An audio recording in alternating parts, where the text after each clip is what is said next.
up, nerds and nerdettes and wee little nerdlings all?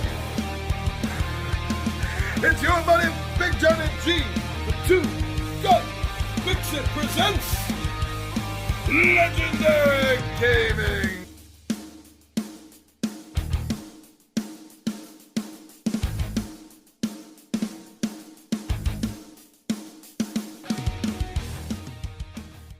Alright, things are a little bit different here, my friends. It's been probably about 2 years since I've used this damn selfie stick.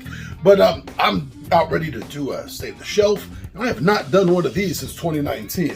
Most, although not all of them, Tommy V has been behind the camera, allowing me time to talk while the camera follows what I'm doing and shows off everything, and you get a nice combination of seeing and hearing. Tommy V's not here today, and I'm not putting this off any longer because, well, you'll find out. There are things that have to get done, and doing this is the start. And this is only part one. There's going to be a two-parter for State of the Shelf this year, my friends. So why don't we, this is a hot mess. Why don't we just get right to it? I'll show you what I'm talking about, and you'll hear what's coming up.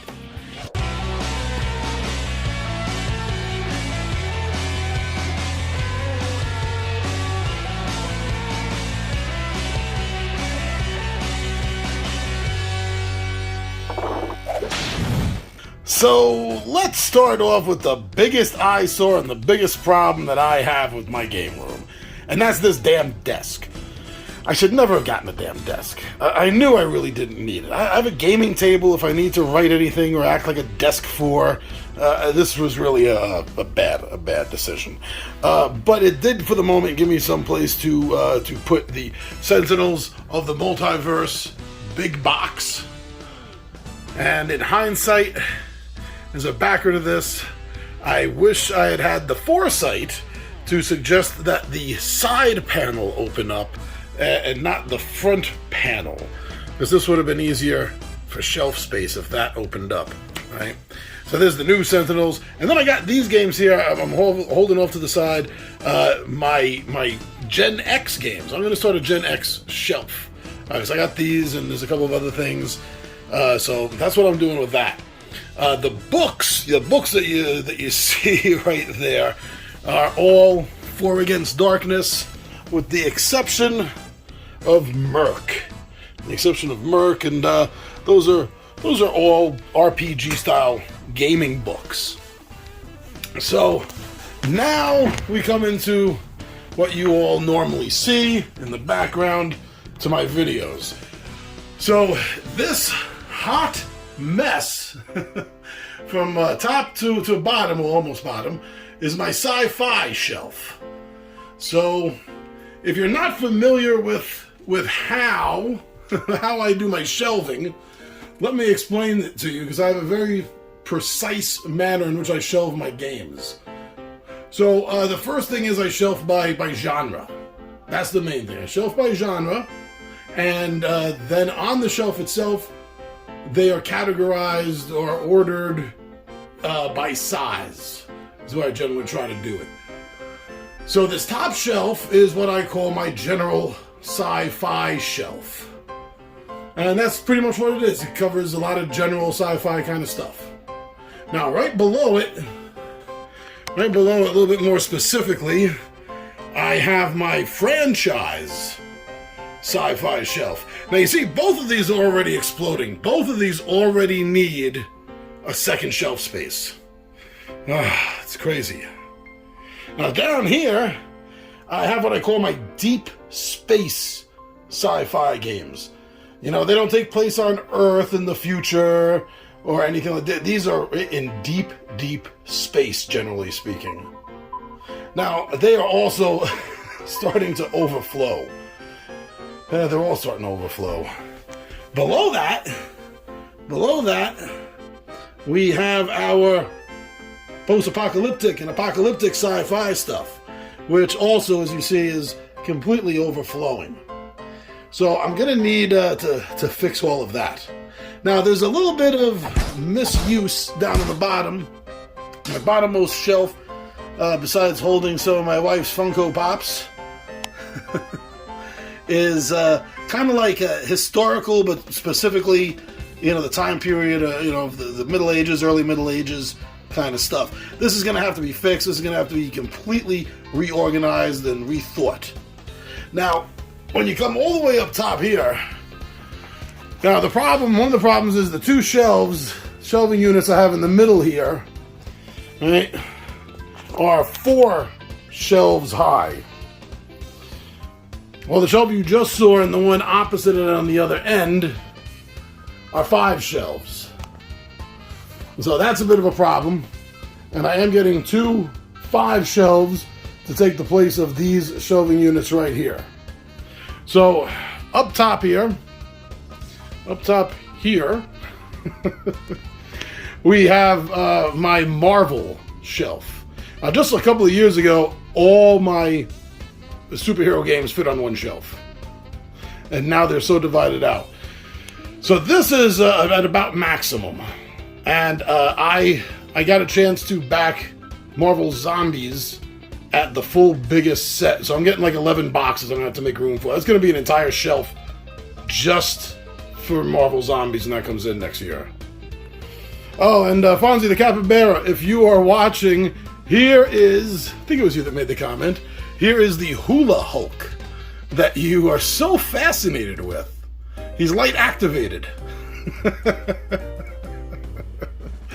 There you go, Fonzie. Now, down on the next shelf, I have a mix. This is where we find our DC. If I can keep it still, this is where we find our DC and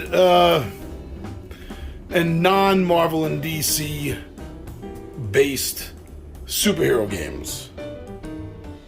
So, just as Marvel is going to have to break out to a second shelf, DC, I have just about enough games for it to break into its own shelf, which is good because if it ever gets here, I'm a backer for a game called Hour of Need, which is a non-Marvel, non-DC superhero game, and there's going to be like 8 boxes, so I'm going to need the space. So that's I'm gonna have to have a whole giant shelving unit just for superhero games. And just a couple of years ago, there was hardly any. So now we move into the Western games. I have Western games down here. And I can't really fit any more. And I believe that Western Legends, although they finished, they're not doing any more in that series. I think they are teasing us fans with one box that will be able to comfortably hold everything. I would be into that. There's a Great Western Trail 2nd edition. I don't have that. I'm not sure if I'm going to get that. But I'm still going to have to make more room for the Western stuff. And below that, we have historical games. Anything covering the Cold War, World War II, dinosaurs, Age of Sail, just about any other time period. This is managed okay. I don't think I'm going to need to break this out into a second shelf. It's not really one of my, number one categories. It's a fun category, but it's not really my number one. Now, this was kind of like an elephant in the room, and there's another elephant in the room, and that's this non-shelf shelf that I've created by using game boxes, to bridge the space between these two shelves. I've created this tiny little shelving area over here. This has got to go. This was a quick fix that shouldn't have been, but I didn't have a choice. And so this is all going to have to change. And these are all fantasy. Well, okay, so the bottom shelf here are fantasy games, as is the adjoining shelf. All right, as is the adjoining shelf down here. We have fantasy games. The next shelf up, we also have fantasy games. Just like the homemade half shelf The jury rig shelf here is also fantasy games. Well, moving up, we find mythology games. And this this ad hoc shelving unit I created.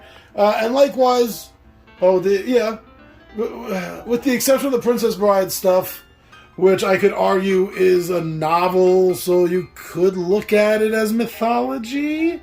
I know, that's a stretch. With the exception of the Princess Bride stuff, which belongs in straight fantasy, I guess, which I don't have space for, this is all mythology. Now, moving up here, we have a big problem.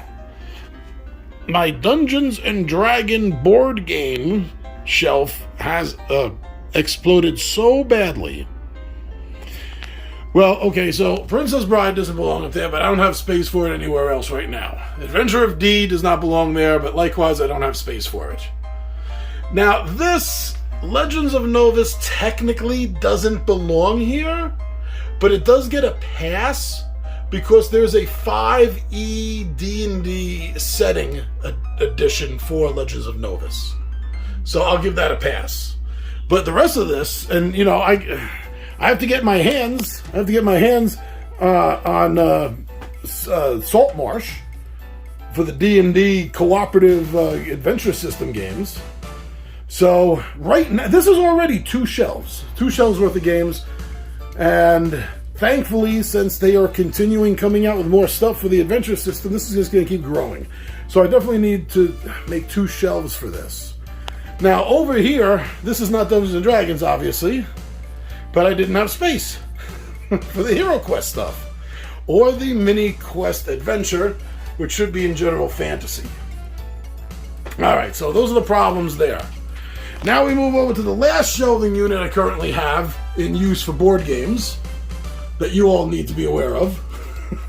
I'll get deeper in that in a moment. So here, this is what I call my general horror. Horror. This is my general horror. Some of you get that.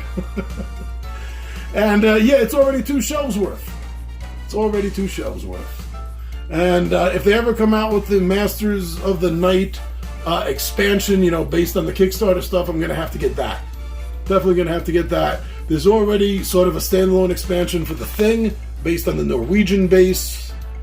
I would like to get that. And there's one more game in The Touch of Evil, The Coast. I'd like to get The Coast. So I'm definitely going to be needing more space here. Now below that,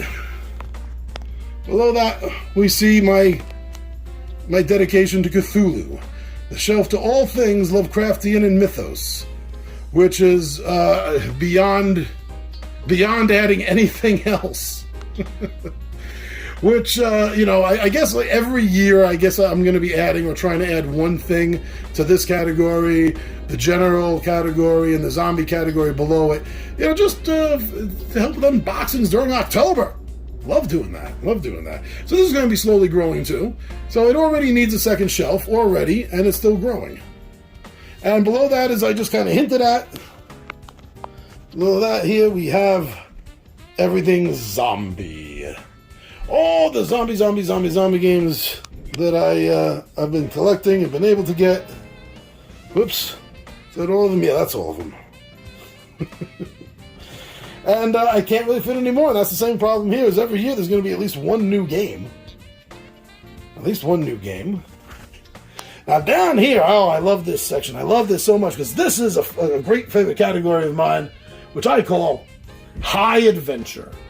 Yeah, these are all games that I would consider games of high adventure. And they're all amazing and fun games, but I cannot fit anything else on the shelf. Oh, this is a curse. First world gaming problems. Now, as I said earlier, to the bottom shelf, underneath the sci-fi stuff, there's a little bit of mismanagement here. Crime and party kind of stuff. This is going to get all changed around. All of this is. So, the way I'm looking at it right now, is when I get finished, there's going to be 4 tall shelves here, not not two and two shorter ones. And I think it's going to be starting over there at the door. I'm going to go with the horror stuff, general horror, a couple of shelves, zombies, a couple of shelves of Cthulhu. And then next to that, I'm going to go with my sci-fi stuff. I'm going to move that over here when I get the 5 tall shelf in. And that's going to be all up and down right over here. I'm going to keep the D&D stuff and the fantasy stuff as the 3rd shelf. But of course, there's going to be, a new shelf's going to be here. It's going to add it on another level, making it a little bit taller. And then I'm going to put all the superhero stuff over here on the side. Is the way that's going to go. Now that's going to open up some space over here, like where I started the video. It's going to open up some space over here. And I think what I'm going to do is I'm going to put a 4-level shelf here and use it for a couple of shelves of mythology, one for high adventure, and one for the Wild West. And that's going to leave a short shelf in a spot that's usually behind the camera. And you'll see that probably in the second part of this video. And that's going to be the odd one out for crime, history, conspiracy, my Gen X stuff. Oh, and also the games collected that my wife enjoys. I have to find a place for her gaming collection, or the games that we've collected that she likes. Well, the Clue Doctor Who and the Scotland Yard actually should be in my collection, but yeah, I'm going to have to find a place for all of these as well. So there you go. There is the state of the shelf for right now. What do you think? That's the way things are going to be. Everything's falling apart behind the camera. Don't look behind the camera. As the wizard said to Dorothy, don't look behind the curtain. So one final long look at everything right here. Now the real beautiful thing is that since I filmed so many episodes, so many months ahead of schedule, there's going to be a big mishmash coming up in the next several weeks or month of seeing this behind me and seeing the new setup behind me. That's going to be cool. It'll give you an idea of like when the videos were made. Maybe you'll be able to keep track of it if you are so inclined. All right, everyone. So thank you for checking out my problem with my shelves and hearing about how I'm going to fix it. I'm your buddy Big Giant G for Two Gun Pixie presents Legendary Gaming, and